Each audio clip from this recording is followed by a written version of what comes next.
बंगाल से पहले हिमाचल प्रदेश में लगेगा राष्ट्रपति शासन, अमित शाह तक पहुंची रिपोर्ट। अगले कुछ घंटे में राष्ट्रपति द्रौपदी मुर्मू क्या करेंगी? कंगाल होकर कैसे बन गया दूसरा पाकिस्तान? हर किसी का ध्यान बंगाल में था। इधर कांग्रेस सरकार ने किया कुछ ऐसा, मच गया हाहाकार। हिमाचल प्रदेश में क्या होने वाला है? आर्थिक आपातकाल लगेगा, सीएम सुक्खू इस्तीफा देंगे या फिर शाह का ऑपरेशन लोटस सफल होगा? मोदी पर सवाल उठाने वाले आज बंगाल और हिमाचल की तस्वीर देखकर रो देंगे। पूरे देश को लग रहा था कि बंगाल में राष्ट्रपति शासन लगने जा रहा है, लेकिन इधर हिमाचल की कांग्रेस सरकार ने ऐसा कांड कर दिया है, जिसके बाद मोदी शाह ने बंगाल से पहले हिमाचल में राष्ट्रपति शासन लगाने की सोच ली है। हिमाचल प्रदेश में कांग्रेस की सरकार है। खटाखट लोगों के बैंक अकाउंट भरने का दावा करने वाले राहुल गांधी की मशीन लगता है अब हैंग हो गई है। जिस तरह से पाकिस्तान कंगाली में अपने यहां के सरकारी कर्मचारियों को सैलरी नहीं दे पा रहा, उसी तरह से हिमाचल के कर्मचारी भी अब सैलरी का इंतजार करें, क्योंकि हिमाचल कांग्रेस सरकार का खजाना खत्म हो गया है। हालात इमरजेंसी जैसे बन गए हैं। अमित शाह एक्टिव हो गए हैं और राष्ट्रपति द्रौपदी मुर्मू की टेबल पर भी रिपोर्ट पहुंच गई है। हिमाचल प्रदेश पर कांग्रेस सरकार में इस वक्त लगभग 94,000 करोड़ रुपए से ज्यादा का कर्ज है। चुनाव के दौरान राहुल गांधी ने खटाखट लोगों के बैंक अकाउंट में पैसे डालने का वादा किया था,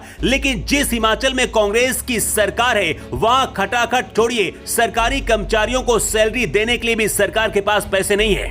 2022 के चुनाव में सत्ता में आने के लिए कांग्रेस ने कई बड़े वादे किए थे। सरकार में आने के बाद इन वादों पर बेतहाशा खर्च किया गया। हिमाचल सरकार के बजट का 40% तो सैलरी और पेंशन देने में चला जाता है, लगभग 20% कर्ज और ब्याज चुकाने में चला जाता है। हिमाचल प्रदेश की कांग्रेस सरकार पर इस वक्त 94,000 करोड़ से ज्यादा का कर्ज है।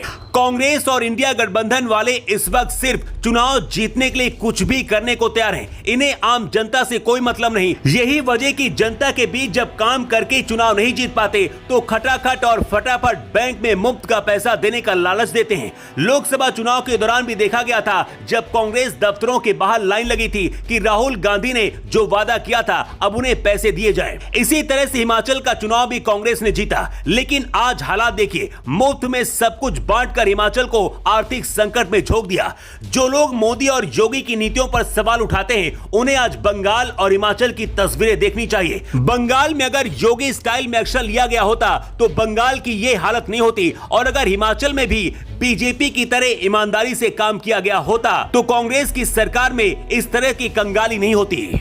हिमाचल की कांग्रेस सरकार के पास इस वक्त सिर्फ 3 रास्ते हैं। पहला, मोदी सरकार के सामने हिमाचल की सुक्खू सरकार कर्ज के लिए हाथ फैलाए। दूसरा उपाय है कि हिमाचल के लोगों को उनकी हालत पर छोड़ दिया जाए, और तीसरा उपाय है कि हिमाचल में आर्थिक आपातकाल लगा दिया जाए। हिमाचल में जिस तरह के अभी हालात हैं, अगर ऐसे ही हालात बने रहे तो मामला बिगड़ सकता है और आंदोलन और धरने भी शुरू हो जाएंगे। अराजकता न फैले से पहले मोदी सरकार को कोई बड़ा फैसला लेना होगा। रिपोर्ट के मुताबिक हिमाचल के गवर्नर शिव प्रताप शुक्ला ने दिल्ली शाह के पास अपनी रिपोर्ट भेजी है। इसके साथ ही राष्ट्रपति द्रौपदी मुर्मू से भी बात की गई है, क्योंकि इस वक्त मोदी देश में नहीं है, इसलिए मोदी के आने के बाद हिमाचल में आर्थिक आपातकाल की घोषणा हो सकती है।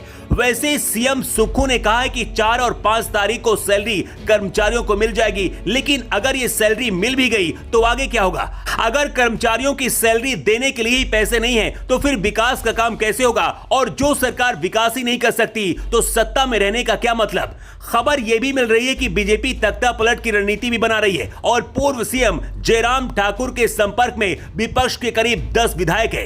हिमाचल विधानसभा में कुल 67 सीटें हैं, जिसमें 40 कांग्रेस के पास और 25 बीजेपी के पास। अगर 10 विधायक टूटकर बीजेपी में आते हैं तो सुक्खू सरकार अल्पमत में आ जाएगी। क्या हिमाचल में राष्ट्रपति शासन लगना चाहिए? अपनी राय कमेंट बॉक्स में लिख के आप जरूर बताएं।